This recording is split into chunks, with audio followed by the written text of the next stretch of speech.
છેલ્લા ઘણા સમયથી એમએસ યુનિવર્સિટીમાં વિદ્યાર્થીઓ અને વિજિલન્સ ટીમ વચ્ચે ઘર્ષણના બનાવો વધી રહ્યા છે।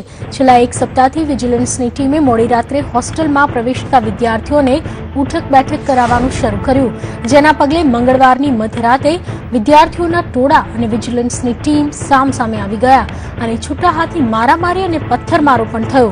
વિદ્યાર્થીઓએ ખુરશીઓની તોડફોડ કરી વિજિલન્સ સ્ક્વોડના સભ્યોનો ઘેરાવ કરી તેમની સાથે ધક્કામુક્કી પણ કરી હતી, જેમાં વિજિલન્સ સ્ક્વોડના 2 સભ્યો ઇજાગ્રસ્ત થયા હતા।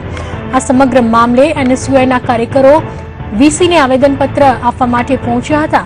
વિજિલન્સની ટીમે કાર્યકરોને અંદર ન પ્રવેશવા દેતા મામલો બીચક્યો હતો અને ધક્કામુક્કીના દ્રશ્યો સર્જાયા હતા। ત્યારે આ મામલે પોલીસ આવી પહોંચતા 15 જેટલા એનએસયુઆઈના કાર્યકરોની અટકાયત પણ કરી હતી। પોલીસે કાર્યકરોની અટકાયત કરતા વિરોધ પક્ષે પણ આ સમગ્ર ઘટનાનો વિરોધ કર્યો હતો।